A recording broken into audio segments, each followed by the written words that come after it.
ये बिल्कुल एमबीबीएस वाला डॉक्टर नहीं है, ये पीएचडी वाला डॉक्टर है। मैंने पीएचडी की है ज्योतिष और मंत्र संहिता पे, मंत्र शास्त्र पर। तो ज्योतिष कैसे बताते हैं कि किसी की नौकरी कब लगेगी, किसी की शादी कब होगी, बच्चा कब होगा, ये कैसे बता पाते हैं ज्योतिष?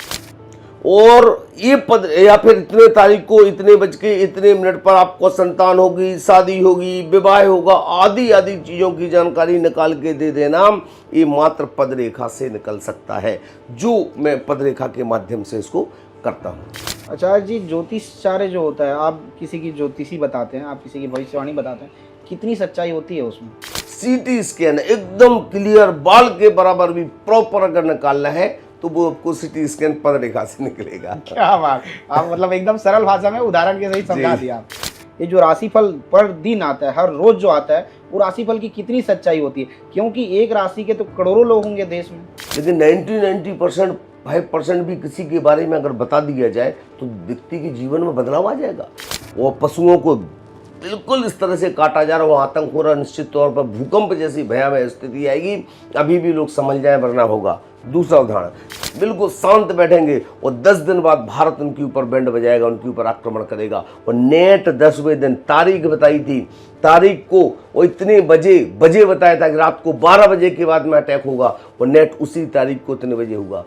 सब कुछ ज्योतिष ही नहीं है, ज्योतिष के साथ साथ में उसका पुण्य भी साथ में काम आता है। ऐसे यहाँ जड़ में, यहाँ नीचे पुण्य करो, उस जन्म में ऊपर जाके आपको पुण्य मिले, फल मिलेगा। कि ज्योतिष से ज्योतिषाचार्य बनने के लिए, एक सामान्य इंसान को ज्योतिषाचार्य बनने के लिए क्या कुछ करना पड़ता है? पहली बात, शास्त्रीय कोई जाति नहीं होती है। तो ज्योतिष कैसे बताते हैं कि किसी की नौकरी कब लगेगी, किसी की शादी कब होगी, बच्चा कब होगा, ये कैसे बता पाते हैं ज्योतिष? कि नेपाल में बहुत ज़्यादा पाप फैल रहा है, वो पशुओं को बिल्कुल इस तरह से काटा जा रहा है, वो आतंक हो रहा, निश्चित तौर पर भूकंप जैसी भयावह स्थिति आएगी, अभी भी लोग समझ जाए वरना होगा। 9 मई 2027 शाम को 6 बजे से लेकर रात्रि 9, आपने जीवन में ऐसे व्यक्ति का इंटरव्यू नहीं किया होगा जो हिंदुस्तान का सबसे पावरफुल व्यक्ति होगा उस समय। अंतर्राष्ट्रीय ख्याति प्राप्त ज्योतिषाचार्य एवं वास्तुविद डॉक्टर अजीत शास्त्री गुरुजी के यहाँ मैं आया हूँ। अजीत शास्त्री गुरुजी जो हैं पिछले कई दिनों से ज्योतिषाचार्य करते हैं, उन्हें अंतर्राष्ट्रीय कई अवार्ड, 9 से अधिक अवार्ड मिल चुके हैं। अजीत शास्त्री जी से पूरी बातचीत करेंगे, वास्तुविद को लेकर, ज्योतिषाचार्य को लेकर बातचीत करेंगे। ज्योतिषाचार्य क्या होता है, उन सारी चीज़ों को हम समझेंगे। ये अंतर्राष्ट्रीय ख्याति प्राप्त ज्योतिषाचार्य एवं वास्तुविद डॉक्टर अजीत शास्त्री जी का ऑफिस है। मैं आपको ऑफिस अंदर जाता हूँ और दिखाता हूँ कि आखिर अजीत शास्त्री जी के ऑफिस में क्या क्या होता है, क्या क्या बातचीत होगी, पूरी बातचीत मैं आपको सुनाऊंगा। पहले तो अजीत शास्त्री जी के ऑफिस चलते हैं, और अजीत शास्त्री जी का ये ऑफिस है, और यहाँ बहुत सारे अलग अलग अवार्ड टंगे हुए हैं। ये सारे अवार्ड हैं, आप देखिए, 9 से अधिक अंतर्राष्ट्रीय अवार्ड जो है डॉक्टर अजीत शास्त्री गुरुजी को मिला हुआ है। तो हम अंदर चलते हैं और पूरी बातचीत करेंगे गुरुजी से। गुरुजी यहाँ हैं। गुरुजी नमस्ते। नमस्ते नमस्ते, कैसे हैं आप? बहुत अच्छा आचार्य जी। आचार्य जी से बातचीत करेंगे, पूरी लंबी बातचीत होगी। शास्त्री जी, मैं इधर आ जाऊँ? स्वागत है। तो डॉक्टर अजीत शास्त्री गुरुजी के पास हैं और पूरी बातचीत करेंगे। गुरुजी, ये माइक है, ये माइक लगा लीजिए आप जी, ताकि आवाज़ काफ़ी अच्छी जी हो जाए। गुरुजी के खूब चर्चे हैं, सोशल मीडिया में भी खूब वायरल हो रहे हैं गुरुजी। लगातार गुरुजी के कई वीडियोज़ आ रहे हैं, तो हम सोचे कि गुरुजी का इंटरव्यू ही कर लिया जाए एक बार। गुरुजी, बहुत बहुत स्वागत है पहले तो आपका। बहुत बहुत धन्यवाद योगेश जी, बहुत बहुत धन्यवाद। गुरुजी, इन दिनों सोशल मीडिया में लगातार आपके कई वीडियोस आ रहे हैं, हमें लगा कि आपसे बात करनी चाहिए। स्वागत है आपका, हृदय से स्वागत। गुरुजी, ज्योतिषाचार्य को लेकर लोगों के मन में बहुत सवाल होते हैं। वो सारे सवाल हम कोशिश करेंगे कि जो लोगों के सवाल हैं वो आज क्लियर हो जाए। गुरुजी, पहले तो आप ये बताइए कि ज्योतिषाचार्य जो होता है, तो ज्योतिषाचार्य करने के लिए, कोई ज्योतिषाचार्य जो होता है, तो इसके लिए कोई पढ़ाई वगैरह की ज़रूरत होती है गुरुजी? क्या बात है, बहुत बढ़िया बात कही आपने आदरणीय, कि ज्योतिष से ज्योतिषाचार्य बनने के लिए, एक सामान्य इंसान को ज्योतिषाचार्य बनने के लिए क्या कुछ करना पड़ता है। और एक और प्रश्न मैं आपको मेरे आजकल वीडियोस पे आ रहा है कि आप शास्त्री लिखते हो, शास्त्री के पीछे क्या आपकी जाति है? पहली बात, शास्त्री कोई जाति नहीं होती है। शास्त्री 3 साल का कोर्स होता है, पहले पूर्व मध्यमा, फिर उत्तर मध्यमा, फिर 3 साल का शास्त्री, उसके बाद 2 साल का आचार होता है। तो 3 साल का शास्त्री जो कर लेता है वो शास्त्री बन जाता है। आप भी 3 साल का कोर्स करिए, आप भी शास्त्री लिखने लगेंगे अपने आप को। 2 साल का आचार होता है। आचार का कोर्स अलग अलग विषयों पे करता है, कोई काव्य पर आचार करता है, कोई व्याकरण पर आचार करता है, कोई धर्म पर आचार करता है, कोई ज्योतिष में आचार करता है, कोई वास्तु में आचार करता है। तो मैंने ज्योतिष और वास्तु दोनों में आचार किया है। तो इसके कारण ज्योतिष में आचार करने से मैं ज्योतिषाचार बन गया। ये पढ़ाई होती है बराबर, ये कोई हवा में मारने वाला तीर नहीं है या बाजार में बिकने वाली 10, 20, 50 रुपए की किताब से बनने वाला ज्योतिषी नहीं है। ये प्रॉपर साधना है और साधना के साथ साथ कठिन अथक प्रयास का परिणाम होता है कि कोई व्यक्ति ज्योतिष बनता है। जैसे कोई डॉक्टर को डॉक्टर बनने के लिए एमबीबीएस लिखने के लिए एमबीबीएस की पढ़ाई करनी होती है, ठीक वैसे ही ज्योतिषाचार्य के लिए भी पढ़ाई करनी होती है। बहुत बढ़िया बात कही आपने।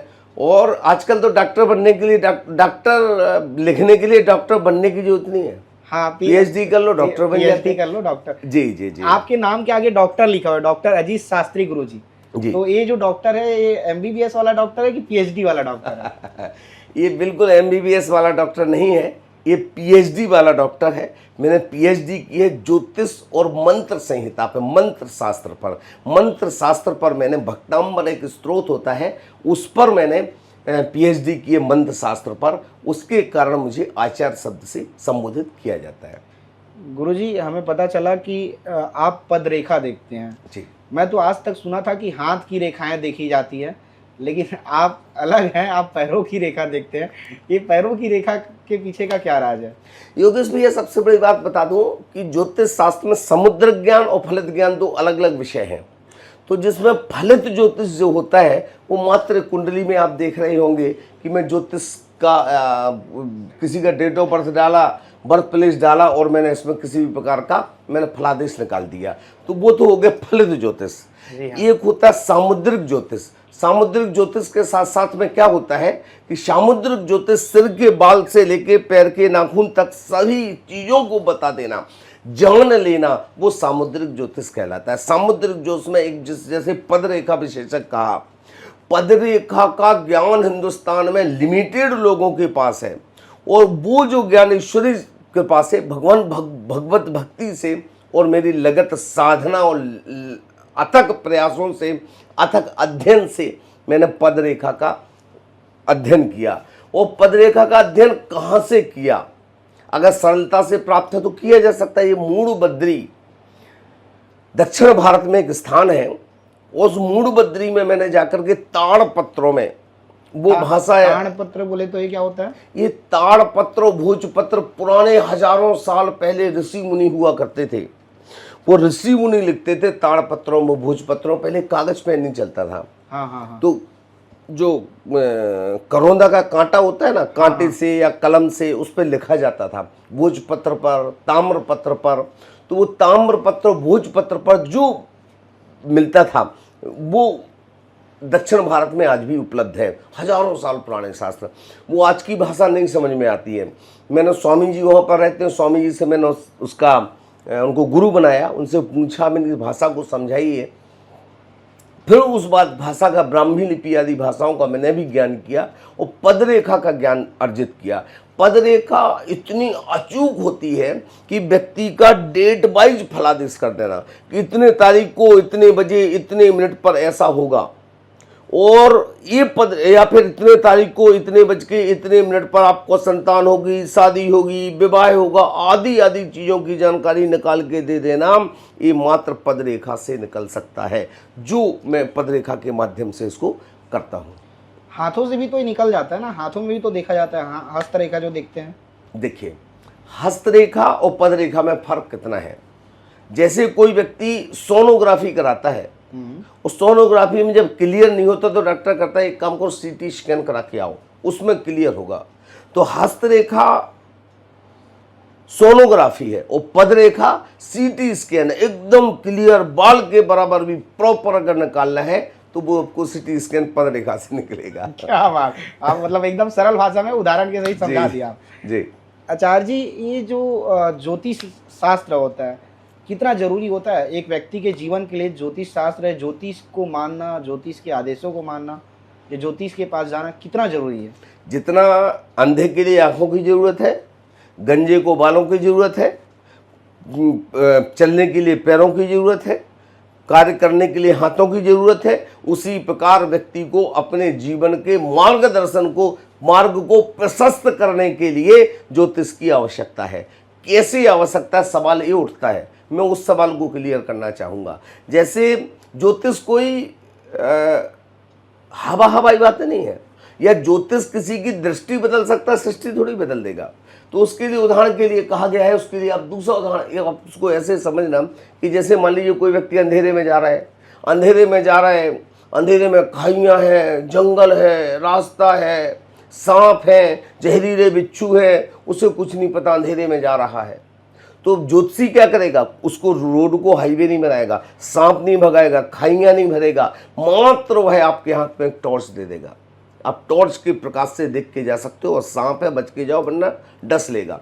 तो ज्योतिष आने वाले जीवन में क्या कठिनाई आने वाली है, क्या विपदा आने वाली है, क्या आपदा आने वाली है, क्या खुशियां आने वाली हैं, अगर कोई खुशी का क्षण आ रहा है तो आप ऐसी गलती मत करना कि वो खुशी का क्षण दूर हो जाए। विपदा आ रही है तो उस विपदाओं में इस तरीके से आप कार्य करना कि आप उन विपदाओं से निपट जाएं। तो ये चीज़ें सारी उसमें दिखाई देती हैं ज्योतिष के माध्यम से। अतः ज्योतिष के पास आना एक परम आवश्यक, बहुत जरूरी चीज़ है। लोगों के मन में बहुत सारे सवाल होते हैं। जब किसी की नौकरी नहीं लगती है तो ज्योतिष के पास जाते हैं, किसी की शादी नहीं होती है तो ज्योतिष के पास जाते हैं, वहाँ तक जब शादी हो जाती है और जब बच्चे नहीं होते हैं तब भी लोग ज्योतिष के पास जाते हैं। तो ज्योतिष कैसे बताते हैं कि किसी की नौकरी कब लगेगी, किसी की शादी कब होगी, बच्चा कब होगा, ये कैसे बता पाते हैं ज्योतिष? देखिए, ग्रह गणांक मिला जाता है। ग्रह गणांक से पता चलता है कि अगर कोई जातक मंगली है, मंगल अस्त है, गुरु अस्त है, तो विवाह में देर होगा, विवाह में अविलंब होगा, विवाह में दिक्कत आएगी। तो कहते गुरु मंगल के लिए छोटे छोटे से उपाय होते, वो उपाय करिए, गुरु मंगल आपका मजबूत होगा, उससे विवाह होगा। आपने कहा कि भाई वो पहले शादी के लिए आता, शादी नहीं हो रही, नौकरी नहीं लग रही, संतान नहीं हो रही, वहाँ नहीं खत्म हुआ, फिर संतान हो गई तो संतान का नाम क्या रखें, फिर ज्योतिषी के पास आता है। अब संतान को कौन सी पढ़ाई लिखाई करें, फिर आता है। अब संतान की शादी कब होगी, उसके लिए आता है। मतलब जीते लकड़ी, मरते लकड़ी, जीवन में जिस प्रकार लकड़ी का खेल है, ऐसे ही ज्योतिषी का हर व्यक्ति के जीवन में बहुत महत्व है। हर व्यक्ति को आना है और उससे क्लियर हो जाता है, इस समय ऐसा होगा, इस समय ऐसा नहीं होगा। अगर शादी नहीं हो रही, दिक्कत आ रही, इसके माने आपके गुरु मंगल में दिक्कत है। इसको आप ऐसे उपाय कीजिए तो निश्चित तौर पर आपका विवाह सुनिश्चित तौर पर सही समय पर अच्छे से हो जाएगा। गुरुजी, मैं आपका पहला वीडियो देखा था, सोशल मीडिया में खूब वायरल हो रहा था वीडियो, और वो पहला वीडियो साक्षात माता का था। आपने साक्षात माता जो थी उससे काफ़ी लंबे सवाल किए थे, काफ़ी लंबा वीडियो था। मुझे लगा उस समय आपसे बातचीत करनी चाहिए। आज मैं आपके पास पहुंचा हूं तो ये सवाल बनता है आपसे करने के लिए। गुरुजी, जो माता होते हैं, बहुत सारे माता अभी लगातार सोशल मीडिया में ट्रेंड कर रहे हैं, बहुत वायरल हो रहा है। एक साक्षात माता थी, अब तो उसके काम भी बंद हो गए हैं। उसके अलावा कुंवारी माता अभी जिसके काम चल रहे हैं, ऐसे बहुत से माता हैं। इन माताओं के भीतर में भगवान आने की बात करते हैं, वो उनके भीतर है माता आने की बात करते हैं, उसमें कितनी सच्चाई होती है? कितनी हास्यास्पद बात है। शरीर कितने प्रकार का होता है, औदारिक, आहारिक, विक्रियक, तेजस, कार्मण, 5 शरीर होते हैं। शास्त्रों में 5 शरीर का विवरण आया है। तो ये औदारिक शरीर है हमारे। इस औदारिक शरीर में 9 द्वार घिनकारे होते हैं, दोनों आंखें, दोनों नाक, मुंह, दोनों कान, मलमूत्र का स्थान, जहाँ से 24 घंटे मलमूत्र भरा हुआ है, गंदगी भरी हुई है। उस गंदगी में इतनी पवित्र आत्मा, देवात्मा आ सकती है? कतई नहीं है। ये साक्षात 100% व्यापार करने का एक धंधा है, ढकोसला है, और कुछ नहीं है। मैं निवेदन करता हूं आपसे, हाँ, उनकी छाया रूप उनको महसूस हो सकती है, छाया का प्रतिबिंब उनको प्रतिरूपित हो सकता है। दूसरी बात वह माता देवता, देवी देवता की आराधना करते हैं, भक्ति करते हैं, तो उनको आशीर्वाद हो सकता है, लेकिन उनके अंदर प्रवेश कर जाए, बहुत ढकोसली बात है। जब साक्षात माता का इंटरव्यू करने गया था, उसके बाद आप लोग भी गए थे, मुझे ऐसा देखने में आया था। आपने देखा उस समय तो मामला बहुत कुछ शांत हो गया था। हमारे समय तो इतना टिपिकल पोजीशन थी, इतनी ज़्यादा टिपिकल पोजीशन थी कि उस समय बिल्कुल काटो मारो वाली बात थी। फिर भी हम गए, हमने उसको किया और शिव की कृपा से उसके बाद आप लोग भी गए। आज उन्होंने अपना धंधा बंद कर दिया, सामान्य जीवन जी रहे हैं।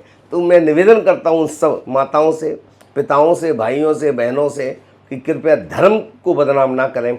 और सबसे ज़्यादा मुझे दुख इस बात का होता है कि लोग उसको धर्म के नाम पर पाखंड फैला रहे। एक अभी न्यूज नेशन पे प्रोग्राम चल रहा है पाखंड, और पाखंड में लोग जाकर के ऐसे ऐसे लोगों को पाखंड में बैठा। अरे नहीं भैया, हर चीज़ पाखंड नहीं हो सकती, हर पीली दिखने वाली बात सोना नहीं हो सकती है, हर व्यक्ति पाखंडी नहीं हो सकता है, लेकिन हर व्यक्ति ओरिजिनल भी नहीं हो सकता है। अतः इस चीज़ को समझें और इस चीज़ को समझने के साथ साथ इसके अनुसार अपने कार्य को करें।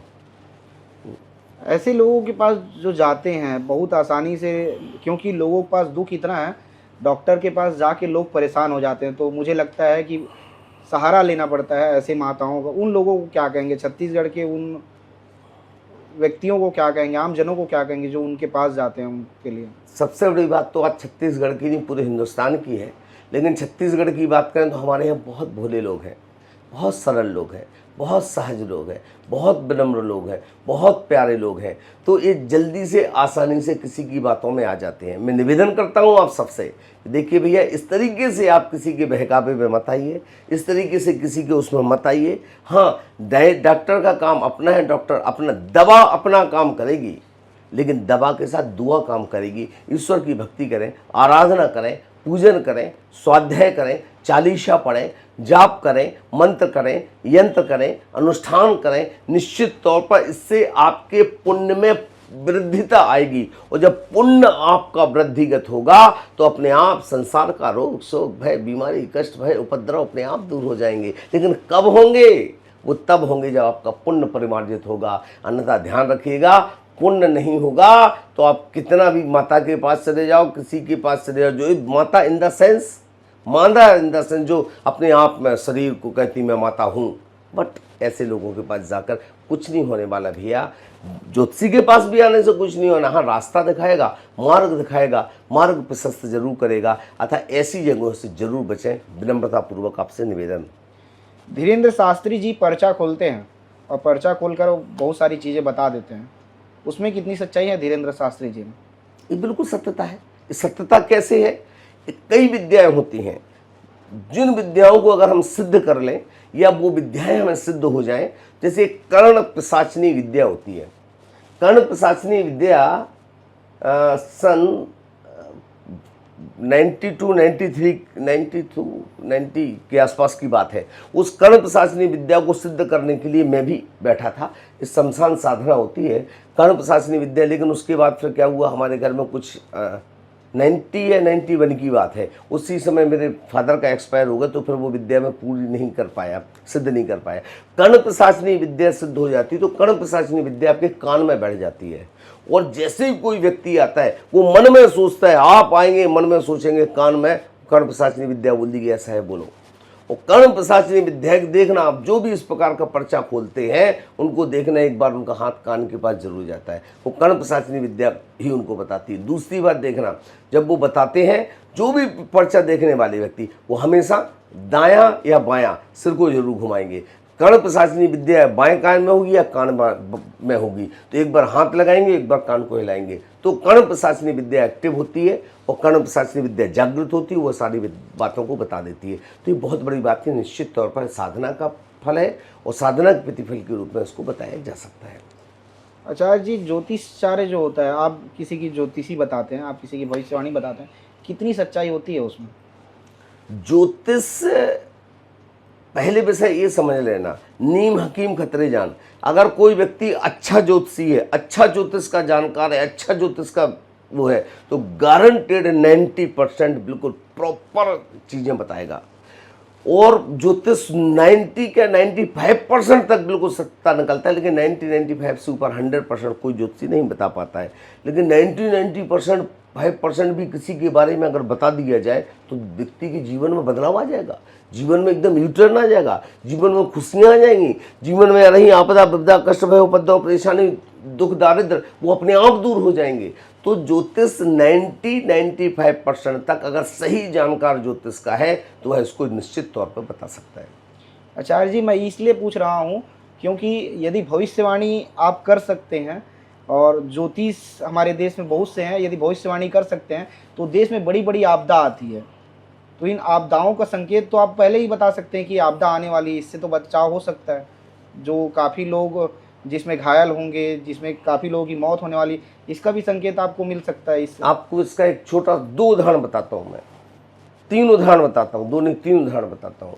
पहला उदाहरण देखिए, आपको कीरू का, ज्योतिषी कीरू का नाम सुना है आपने? नहीं सुना है तो सुनिएगा।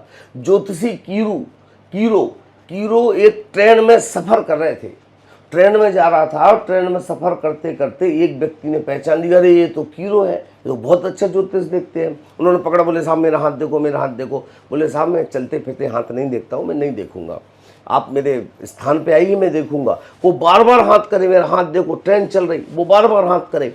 बार बार कोई व्यक्ति सामने हाथ करता तो नज़र पड़ ही जाती, नज़र पड़ी, हड़बड़ा गया वो कीरू, उसने हाथ देखा, अरे बोले और कौन तुम्हारे साथ है? बोली पत्नी है। बोले बुलाओ पत्नी को, पत्नी का हाथ देखा, और हड़बड़ा गया, और कौन है तुम्हारे? बच्चे हैं, बच्चों का हाथ देखा।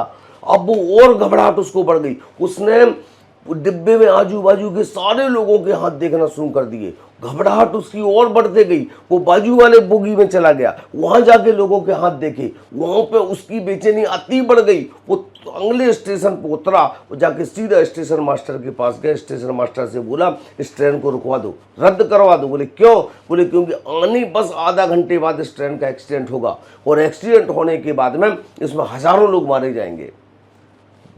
बोले आप कौन है भाई साहब? स्टेशन मास्टर ने पूछा। बोले साहब मैं तो ज्योतिषी हूँ। बोले तुम्हारे जैसे ज्योतिषों की बातों में आ जाए, ट्रेन को रुकवा दें तो हो गया कल्याण। बैठ चुपचाप। ट्रेन वहाँ से निकल गई, मुश्किल से 25 मिनट नहीं हुए, खबर आई कि एक्सीडेंट का, खतरनाक ट्रेन का एक्सीडेंट हुआ, उसमें लगभग 400 लोग मारे गए। अब उस कीरू से बोला अरे साहब तो गड़बड़ हो गई। बोले मैंने पहले ही किया था। पहला उदाहरण बता रहा हूँ। दूसरा उदाहरण बता रहा हूँ, नेपाल में भूकंप आया। नेपाल में भूकंप आने के 1 साल पहले मेरा यूट्यूब में वो देखना, नेपाल भूकंप वाला आने के 1 साल पहले मैंने कहा कि नेपाल में बहुत ज़्यादा पाप फैल रहा है, वो पशुओं को बिल्कुल इस तरह से काटा जा रहा है, वो आतंक हो रहा है, निश्चित तौर पर भूकंप जैसी भयावह स्थिति आएगी, अभी भी लोग समझ जाए वरना होगा। दूसरा उदाहरण। तीसरा उदाहरण मैं बताता हूँ, मीडिया 24 न्यूज़, रायपुर छत्तीसगढ़ में मीडिया 24 और सुदर्शन न्यूज़, इन लोगों ने संयुक्त मेरा इंटरव्यू लिया और बोले कि साहब उस देश में कुछ होने वाला है, क्या होने वाला है? मैं बोला साहब एक बहुत बड़ा हमला होने वाला है देश के ऊपर, और ऐसा ऐसा होगा। उसकी ठीक तारीख बताई, उस टाइम पुलवामा हमला हुआ। उसके बाद फिर मैंने उन्होंने पुलवामा हमला होने के बाद फिर दौड़े, आप मेरे यूट्यूब में अभी मैं दिखाता हूँ आपको।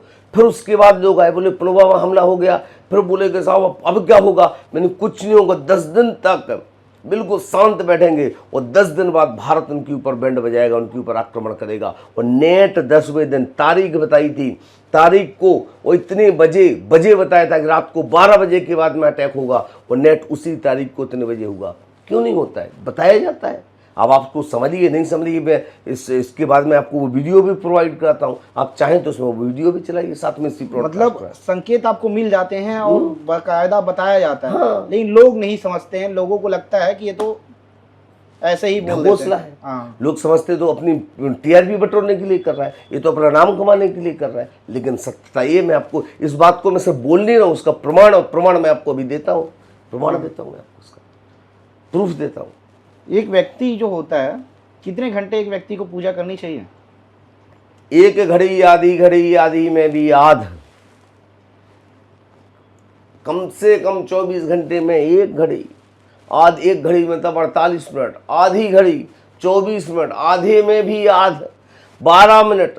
अरे साहब आपको जीवन में अगर आपको मनुष्य जन्म मिला है तो ईश्वर की अनंत शक्ति, अनंत आस्था, अनंत पर विश्वास करिए, भले ही आधा घंटा, 1 घंटा, 2 घंटा, 4 घंटा, जितना समय निकाल सकें उतना कम है। ईश्वर को रोज समय निकालिए, ईश्वर की भक्ति कीजिए, ईश्वर की आराधना कीजिए, ईश्वर की पूजन कीजिए। वही पूजन, वही भक्ति, वही आराधना उसके जीवन में सुख शांति समृद्धि का प्रदान करेगी।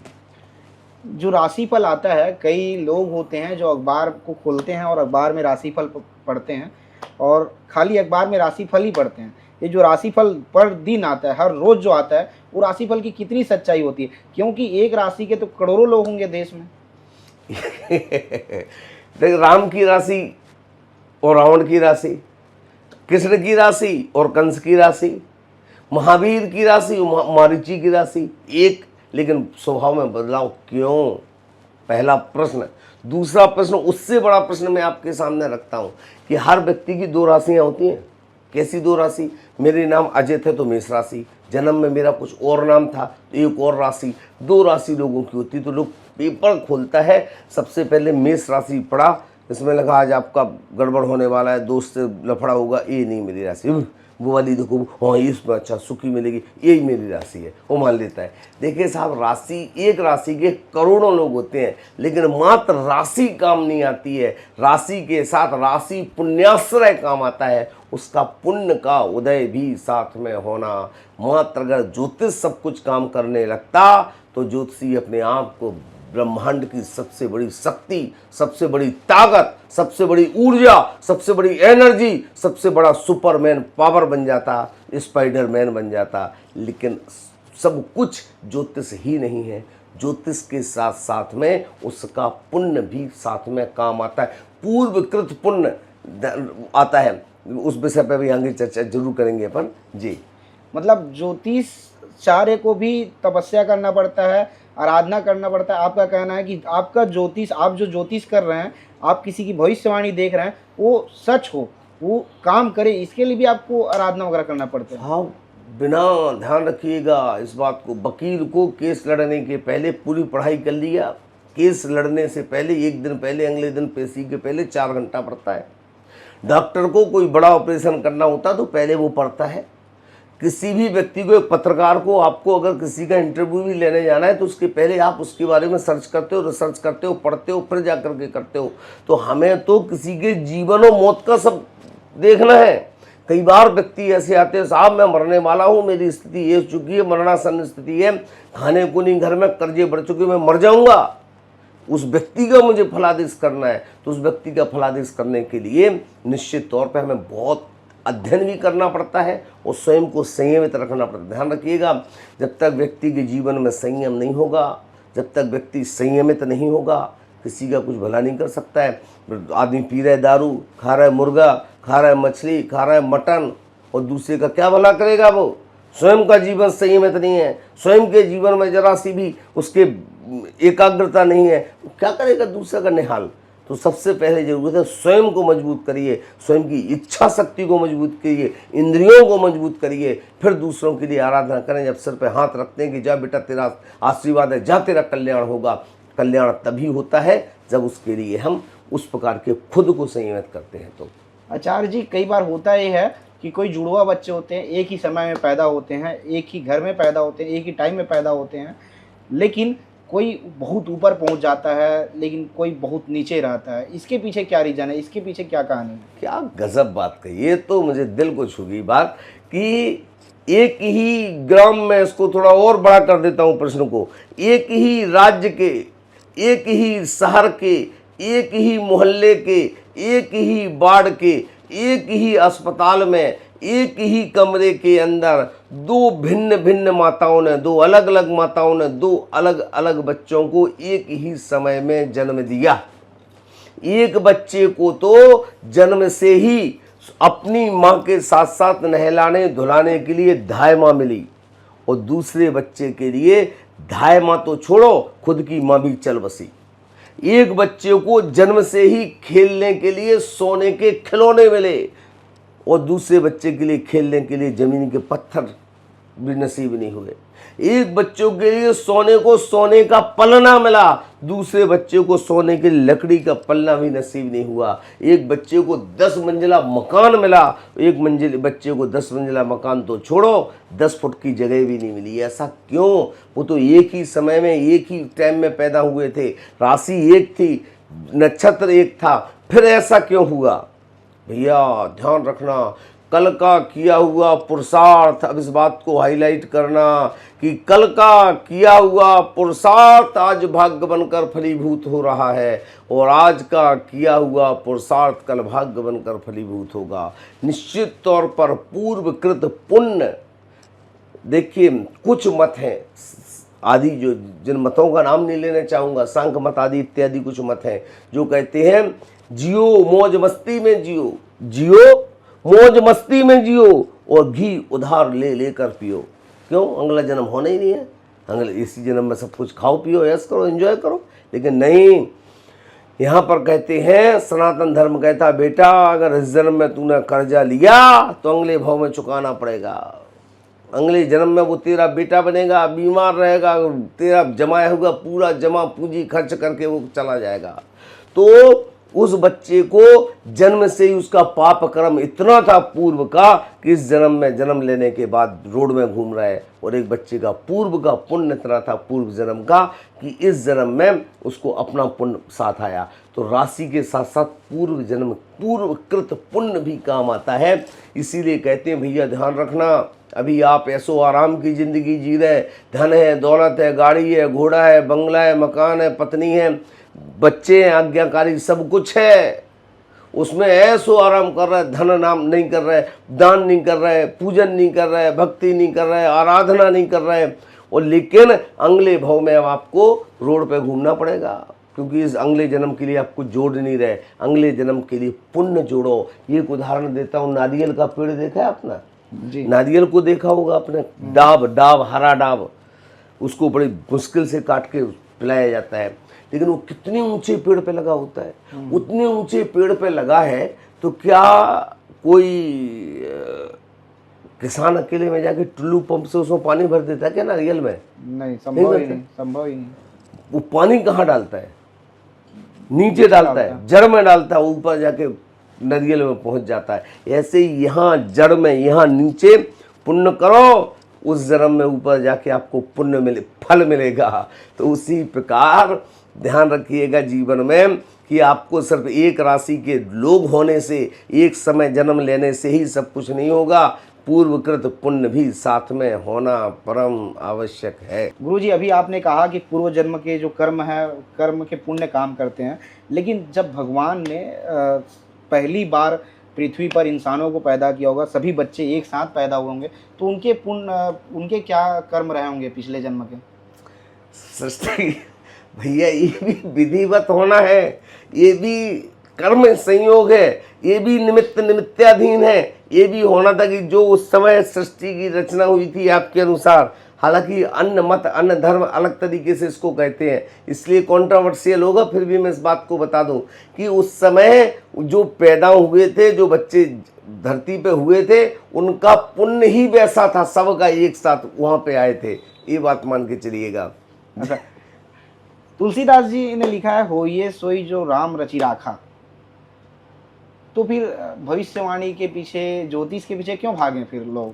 क्या गजब बात कही साहब। तुलसीदास जी ने लिखा है कि होगा वही जो राम लिख दिया है, जो राम ने लिख दिया वही होना है। अरे साहब, राम ने लिखा कहाँ से?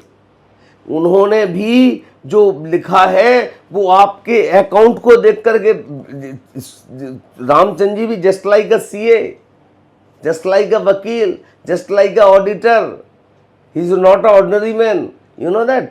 उन्होंने आपका बैलेंस शीट चेक की, तुम्हारे बैलेंस में इतना पुण्य है, इसको इतना गाड़ी मिलेगा, इतना धन मिलेगा, इतना दौलत मिलेगा, इतना शोहरत मिलेगा, इतना सुख मिलेगा, और देखा अरे इस गधे आदमी ने जीवन भर पाप किया है, इसको ऐसी मिलेगा, इसको परेशानी होगी, उसको परेशानी होगी। तो वो लिखते भी आपके बैलेंस शीट को देख करके, आपके अकाउंट को चेक करके लिखते हैं। तो जो तुलसीदास जी ने लिखा है वो भी सही है, जो आपके पुण्य में लिखा है वो भी सही है। अब यहाँ पर एक मिनट के लिए ये समझना कि अगर आपके भाग्य में लगातार कष्ट कष्ट कष्ट कष्ट, दिक्कत दिक्कत दिक्कत, परेशानी परेशानी आ रही है, तो ज्योतिषी के पास जाके ज्योतिषी बोलता है, ये भैया परेशानी चल रही है, एक काम कर, हनुमान चालीसा 21 दिन तक पढ़, एक काम कर, शिव चालीसा 40 दिन तक पढ़, तू दुर्गा सप्तशती का पाठ कर, तू तुलसी जी की पूजन कर, तू इस आराधना को कर। उस आराधना भक्ति करने से तेरा पुण्य जागृत होगा, और पुण्य जागृत होगा तो तेरे पाप कम होंगे, और पुण्य बढ़ेगा तो फिर तेरे पास धन दौलत शौहरत यश सम्मान अपने आप तेरे पास आ जाएगा। गुरुजी बहुत सारे वीडियोस चल रहे हैं, ये क्या देख रहे हैं आप यहाँ पे?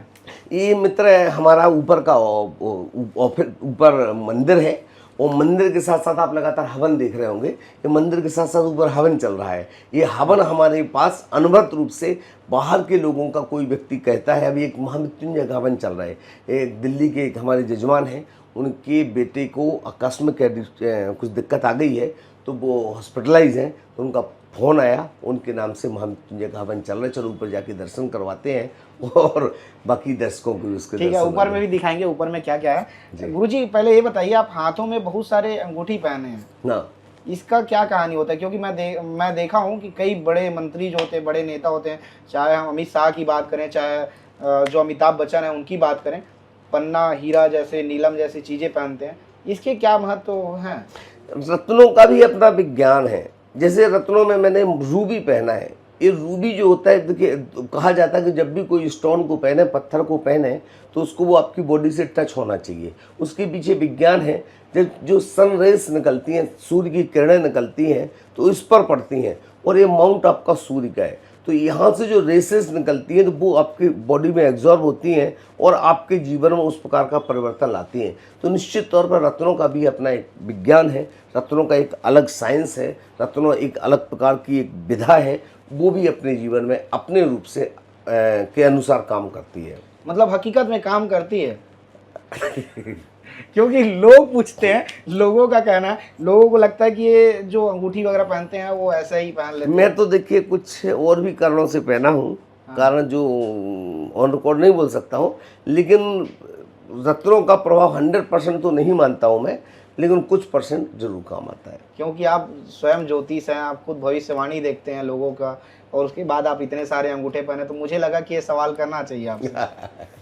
निश्चित तौर पर कुछ परसेंटेज का भी अपने अकाउंट में जुड़ता है। मैं तो सोचता हूँ अकाउंट में जहाँ से आ रहा है आने दो, तो कुछ इससे अकाउंट में आ रहा है, कुछ पूजन पाठ से अकाउंट, भगवान की भक्ति करते रहो, कहीं से भी आए आए। गुरुजी इतने सारे सवाल हो गए हैं, मेरे को लगता है कि मेरे दर्शक भी जानना चाहेंगे, मेरे भी भविष्य बता दीजिए, क्योंकि मैं ज़्यादा विश्वास तो नहीं करता ज्योतिषाचार्य पे, लेकिन आप बता दीजिए क्या है मेरे। क्या बात है, आपने दो बातें एक साथ कह दी। एक तो मैं ज्योतिष पर ज़्यादा विश्वास नहीं करता हूँ, और दूसरी बात मेरे विषय में दोनों हाथों में लगाइए आप इसको। दोनों हाथों में लगाया जी हाँ, दिखाइए हाथ को, इस ये हाथ दिखाना।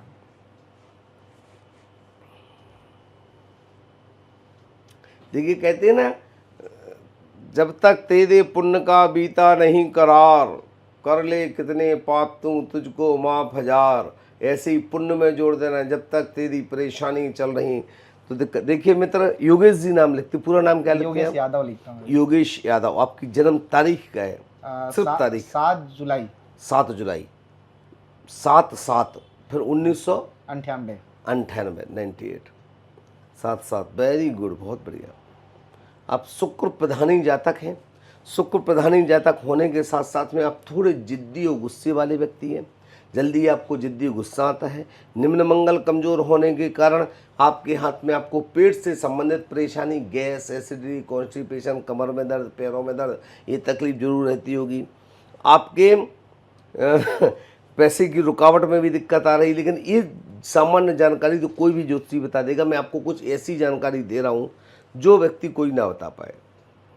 तारीख नोट करना चाहिए आपको। उठाओ कागज पर, मैं तारीख नोट कर लेता हूँ। तारीख नोट करो। हाँ? और ये तारीख इतनी जबरदस्तता से नोट करो, आप जरा दिखाओ हाथ को। आप इस तारीख को इस तरीके से नोट करें कि 27/2027 में मई में भी लगभग 9 मई 2027 तारीख नोट करें। 9 मई 2027 9 मई 2027। 27 समय नोट करें, शाम को 6 बजे से लेकर रात्रि 9, शाम 6 बजे से रात्रि 9, 6 बजे से रात्रि 9 बजे तक। आपने जीवन में ऐसे व्यक्ति का इंटरव्यू नहीं किया होगा जो हिंदुस्तान का सबसे पावरफुल व्यक्ति होगा उस समय, उस पावरफुल राजनेता, व्यक्ति मतलब बिजनेस में नहीं, राजनेता में, नाम नहीं ले रहा हूं मैं, नाम आप उस दिन चलाइएगा। 27 मई 2027 शाम को 6 बजकर रात्रि 9 बजे के बीच में जो हिंदुस्तान का सबसे पावरफुल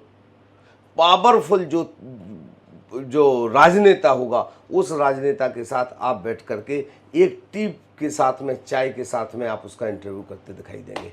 ये नोट कर लो इसको। ये मेरे दर्शक भी सेव कर लेंगे इस वीडियो को, जो गुरुजी बोल रहे हैं 9 मई 2027। आप भी इस जो वीडियो है इसको सेव कर लीजिएगा। गुरुजी सबसे 9 मई में जरा गड़बड़ हो रही है, 27 मई करना है इसको। 27 मई, 27 मई जी हाँ, 27 मई 27 मई। तो इसको आप भी सेव कर लीजिएगा 27 मई 2027 को। गुरुजी सबसे पावरफुल बोले तो सबसे पावरफुल तो देश का प्रधानमंत्री ही होता है। आप इस विषय को छोड़ दीजिए, प्रधानमंत्री से भी बड़ा व्यक्ति कोई पावरफुल उस डेट में रहेगा, जो प्रधानमंत्री से भी पावरफुल उसका योग बनेगा, उस व्यक्ति के साथ आप बैठेंगे और उसके साथ इंटरव्यू कर रहे होंगे, चाय पी रहे होंगे, उसके बाद डिनर भी आप उसके साथ करेंगे। ये मेरी डेट नोट कर लीजिए और दर्शकों से निवेदन करूंगा इस डेट को मिस मत करिएगा, क्योंकि चैलेंज और दावे के साथ ये काम होगा ही होगा। ठीक है, गुरुजी ने कह दिया है तो आप सेव कर लीजिएगा। गुरुजी ये बताइए, जो ज्योतिषाचार्य होता है उनका फीस बहुत ज़्यादा होता है, लोग कैसे जाएंगे ज्योतिषाचार्य के पास में, क्योंकि बहुत ज़्यादा फीस लेते हैं और चार्ज इतना ज़्यादा रहता है कि हर व्यक्ति अफोर्ड नहीं कर पाएगा इसको। तो ये बिल्कुल सच्चाई है। आज ज्योतिष के नाम पर 5,000, 10,000, 25,000, 51,000, 71,000, लाख रुपए सामान्य रूप से लोग लेने लगे हैं, लेकिन मैंने आज भी वही बिल्कुल नॉमिनल 500, 7 इस तरीके से सामान्य फीस रखी, और उसमें भी ऑनलाइन लोगों का थोड़ा सा और 19-20 फर्क है।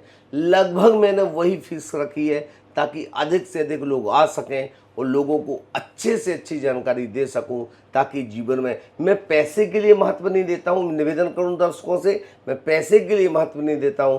मतलब जो लोग सुनते हैं कि ज्योतिषाचार्य के पास जाओगे तो लूट लिए जाओगे, लेकिन यहाँ ऐसा नहीं है। कहते हैं, जैसे आपने कहा ज्योतिषी के पास जाओगे लूट लिए जाओगे, लेकिन मैं कहता हूँ मेरे पास आओगे तो आप दिल में जगह बना के जाओगे। सिर्फ आपके दिल में जगह चाहिए, पैसा अपने आप आ जाएगा। ठीक है गुरुजी, हम ऊपर देखते हैं, ऊपर जाएंगे और ऊपर दिखाइए गुरुजी क्या क्या चीज़ें हैं। तो डॉक्टर अजीत शास्त्री जी के यहाँ ऊपर में मैं हूँ, और ऊपर में देखिए यहाँ पर यह जो हवन चल रहा है यहाँ पर, और लगातार मंत्रोच्चारण हो रहे हैं। अजीत शास्त्री जी, जो यज्ञ हो रहे हैं, हवन हो रहे हैं, किस लिए हो रहा है यहाँ पे? ये यज्ञ मैंने जैसा कि आपको नीचे बताया था, एक हमारे परिचित हैं दिल्ली के, और उनको डॉक्टर ने उनके बच्चे को थोड़ा ज़्यादा तकलीफ बता दी है, तो मैंने कहा साहब अपना इस बात के लिए महामृत्युंजय का हवन करवाते हैं। तो उसके लिए महामृत्युंजय का हवन चल रहा है, और ये लगातार हमारे यहाँ लगभग आप देखने को मिलेंगे। कभी भी आप आ जाओ, हमारे यहाँ किसी न किसी जातक का यहाँ पर हवन चलते ही रहता है। ऐसा मतलब यहाँ यज्ञ हवन होते रहते हैं? बिल्कुल, ये यज्ञ और हवन हमारे यहाँ लगातार अनवरत रूप से चलते रहता है। ये आप देख रहे हैं लगातार। हाँ, तो यज्ञ हो रहा है यहाँ पे, देखिए, और जो पंडित जी लोग हैं यहाँ पर हवन कर रहे हैं लगातार, और अंदर में यहाँ पर दिव्य यंत्र दर्शन लिखा हुआ है गुरुजी। ये दिव्य यंत्र दर्शन, ये क्या है यहाँ अंदर में? आइए साहब अंदर ही चर्चा करते हैं, आइए अंदर में देख लेते हैं। ये दिव्य यंत्र दर्शन, यहाँ बहुत सारी चीज़ें हैं। गुरुजी ये सारी चीज़ें क्या है ये जो रखा हुआ है? ये वेदिका बनी है, इसको मांडना भी कहा जाता है, मंडल भी कहते हैं, वेदिका भी कहते हैं। वो बनी हुई है, ये हमारे भक्तांबर का मंडल है, और ये हमारा भक्तांबर का 48 काव्यों का सबसे बड़ा विशाल का यंत्र है। इसमें 48 कैसी भी परेशानी हो, दिक्कतें हो, समस्या हो, उन सारी समस्याओं का फलादेश होता है। दूसरी चीज़ हमारी एक बहुत महत्वपूर्ण चीज़ होती है कुबेर पोटली। जो कुबेर पोटली हम लोगों को देते हैं, अगर किसी भी प्रकार की किसी को धन आपदा विपदा परेशानी कष्ट भय उपद्रव होता है, उसके लिए हम इसको देते हैं। ये वो विराजमान है और ये सारा मंडल है, कलश है, इस स्थान पर विराजमान है। माता रानी पद्मावती माता जी यहाँ पर विराजमान है, उनके चरणों को भी मैं प्रणाम कर रहा हूँ। और सबसे महत्वपूर्ण बात, आपने एक चीज़ देखी होगी, कुंडली को कहते भाव देखते हैं। कैसे कुंडली के भाव देखते हैं? ये देखिए कुंडली, जैसे अपने प्रथम भाव से उसके तन को देखते हैं, द्वितीय से धन को देखते हैं, तीसरे पराक्रम देखते हैं, चौथे से माता स्थान को देखते हैं, पांचवें से हम उसके विद्या बुद्धि को देखते हैं, षष्ठम स्थान में उसके शत्रु रोग चिंता को देखते हैं, सप्तम में उसके जीवन साथी आदि को देखते हैं, आठवें आयु मृत्यु आदि को देखते हैं, नौवां भाग्येश का स्थान होता है, दसम भाव उसके कर्मेश का स्थान होता है, एकादश भाव जो होता है उसके लाभेश का स्थान होता है, द्वादश व्यय मोक्ष इत्यादि का स्थान होता है। तो इससे पूरा कुंडली का फलादेश जो निकलता है उसका पूरा निचोड़ ये है, ये पूरा निचोड़ है, इसी निचोड़ से पूरी कुंडली निकलती है। गुरुजी, ये सारी चीज़ें देख के मेरे मन में बहुत सारे सवाल पैदा हो रहे हैं और सवाल करेंगे तो वीडियो बहुत लंबा हो जाएगा। जी हिसाब से मैं देख रहा हूँ। गुरुजी, ये बताइए, आपके पास कोई आना चाहता है, आपके पास कोई पहुँचना चाहता है, किसी को अपनी कुंडली, किसी को अपनी भविष्यवाणी दिखानी है, तो कैसे लोग पहुँच पाएंगे आप तक? देखिए, उसके लिए एक छोटा सा तरीका है। आप हमारा नीचे नंबर आपको मैं दे देता हूँ, संभव हो तो नंबर को डाल दीजिएगा। जी हाँ। भाटा गांव रायपुर में हमारा ऑफिस है, मंदिर है, स्थान है, दिव्य स्थल है, वहाँ पर आइए और निश्चिंत रहिएगा। आप इस बात को सोच के मत आइए कि आपके पास पैसा नहीं है तो मैं कैसे आऊँ, मैं आपका अपना हूँ। निश्चित तौर पर जो मुझसे बन पड़ेगा मैं आपकी सेवा जरूर करूँगा। पैसा महत्वपूर्ण नहीं है, आपकी परेशानी अगर दूर करने में सहायक बन जाता हूँ तो शायद जीवन का इससे बड़ा सुखद दक्षिणा मेरी दूसरी नहीं हो सकती है। तो ये डॉक्टर अजीत शास्त्री जी हैं, जिन्हें 9 बार से अधिक नेशनल अवार्ड मिल चुका है। बहुत सारी भविष्यवाणी करते हैं जो डॉक्टर अजीत शास्त्री जी हैं। हस्तरेखा देखते हैं, पद रेखा भी देखते हैं। बहुत लंबी बातचीत हुई और भी मन में बहुत सारे सवाल हैं, कभी और बातचीत होगी तो सारे सवाल भी पूछ लिए जाएंगे।